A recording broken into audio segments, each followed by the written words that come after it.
Welcome to শ্রাবণস kitchen. আমার রান্নাঘরে সকলকে স্বাগত জানাই। আজকে আমি দেখাবো কাতলা মাছের ঝাল, পিওর বাঙালি মাছের ঝাল।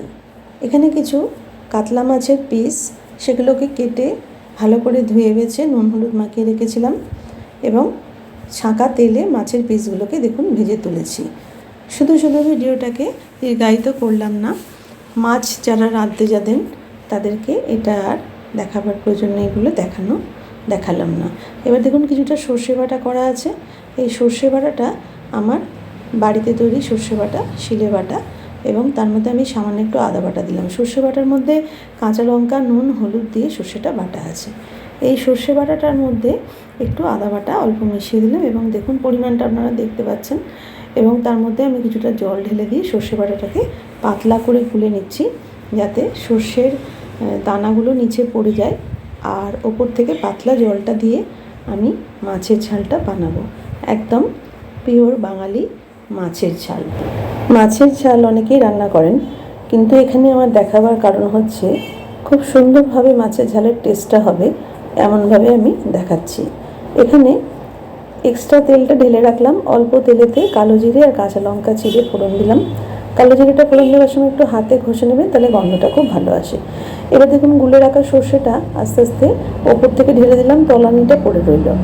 এবারে তলানি যে সর্ষের ছিবড়ের মতন পড়ে আছে, তার উপরে জল ঢাললে আবার কিছুটা সর্ষে পাতলা হয়ে বেরিয়ে এলো। দেখুন এইভাবে আমি ক্লোজ করে দেখিয়ে দিচ্ছি।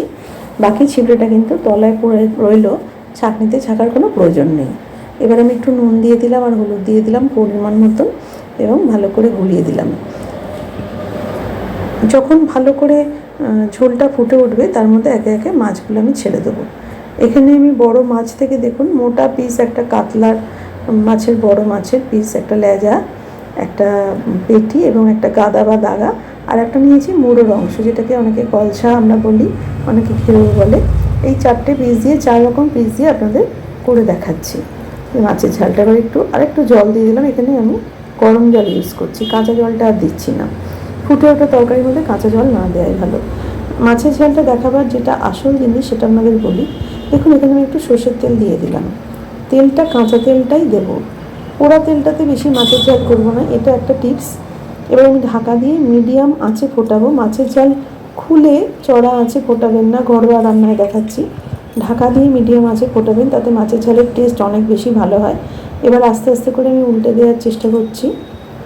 তাহলে অপর পিঠটা আর একটু ফুটিয়ে নেবো, আবার একটু কাঁচা তেল দিয়ে নাবিয়ে নেবো। মাছের ঝালটা আরেকটা টিপস বলি, 3 নম্বর টিপস হচ্ছে মাছের ঝালটাকে একটু ফোটাতে হবে। খুব জোর আছে খোলা অবস্থায় ঢাকা না দিয়ে খুব জোর আছে ফুটিয়ে নেবেন না। তার থেকে মিডিয়াম আছে ঢাকা দিয়ে ফোটালে মাছের টেস্টটা অনেক ভালো হবে, মাছটা সেদ্ধ হবে এবং ওর টেস্টটা বেরোবে। যারা মাছ খেতে ভালোবাসেন, এবং মাছটাকে খুব বেশি চড়া করে ভাজলেও মাছের স্বাদ নষ্ট হয়ে যায়, একটু শক্ত হয়ে যায়। মিডিয়াম আছে বা জোর আছেই ভাজুন না কেন, সেটা ভাজাটা একটু নরম করে ভাজতে হবে। পুরো একদম গোল্ডেন খড়খড়ে করে ভাজলে মাছের ঝাল খেতে ভালো হয় না।